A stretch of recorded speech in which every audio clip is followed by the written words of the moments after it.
Hi mga Omega, good morning. So, mao pa lang pagkahuman ako og meeting. Unya akong gi-check na akong mga tanom didto. Unya akong mga citrus trees, akong kalamansi ug akong mga lemon. Anyway, chikahan nato ning mga Pinay. Nga naay afam na say Pinoy. Dili jud ko kabalo og asa gikan ng ilahang fighting spirit nga mag-ingon ana ba. Kanang naa sila ka long distance nga afam, unya na sila kaipon nga Pinoy unya. Naay duha ka Facebook kay ang usa dito i-post ang kadtong sa AFAM, ang sa usa dito pod itag ang kadtong Pinoy. Unya aligre kaayo ni kay nagkita na sila sa AFAM sa Cebu for the first time.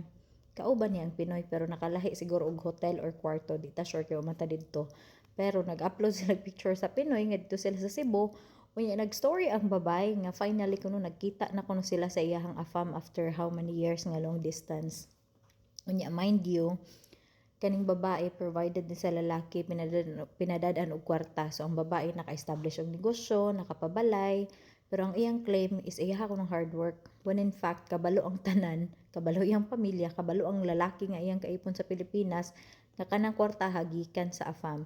Pero utukan pod siya no, kay ang kwarta ang gihatag sa AFAM ginegosyo man niya. So na siya income na, dili na solely ang iyahang income gikan lang sa AFAM. Pero the fact nga kana tanan naka-establish siya ana tungod sa isa ka AFAM, dili pwede nga i-claim na nimo nga imong hard work girl. Aw siguro hard work gud siguro na kay laliman ka na kay kaipon nga Pinoy niya nasag kay kaipon nga AFAM. Unya kaning babae ug ang lalaki nga Pinoy kaila kayo ni namo. Of course, dili mo chat sa iyahang AFAM no nga hoy imong kuan na ay kakuan diri ilahan na kay wala may aso nga makumkum matud pa sa akong amahan. Ang sekreto mabulgar gyud na dili man karon pero paabot sa panahon. Unya mga batan-on ayon ta pagingon ani. Please lang kung gusto mo mahawa sa kalisod walay judgment ana kay kita man tanan nangandoy og mas better nga life. Kinsa bagoy ganahan magpabilin nga lisod, magpabilin nga pobre, di ba?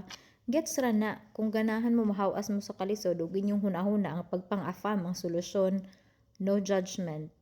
Pero kung magamit ra mo afam unya naamoy kaipon nga Pinoy, ang uban pa gani kuno ani kay introduce nga ang Pinoy kay kanang kuan driver nila.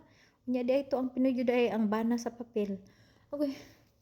Na-stress ko sa isbuntag. Imbis nga ma-enjoy nato atong kape, unya hatdan tag mga chismis nga ingon ani. Mura nang tag mawindang samot na kay kaila kaayo nato, both ang lalaki ug ang babae. Unya kana bang asa man inyong konsensya uy, pagkataon-taon mo konsensya kay ang gaba na abi gyud gaba. Mapareho gani mo sa uban nga kanang nasakpan niya gihukasan sa himaya, gikuha ag balay, gikuha ag sakyanan, gikuhaan tanan na. Ambot na lang jud asa mo puniton.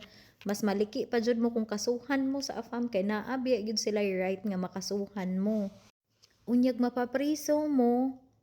Worse kung isod mo malita. Na unsaon naman lang mo samot na kung naamoy mga anak kaluoy sa inyong mga anak in town. Daghan og pamaagi nga mahawas sa kalisod.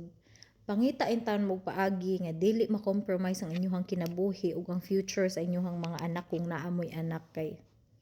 O sarabi ani atong kinabuhi dibi ata mga iring. O siya maura to, good morning.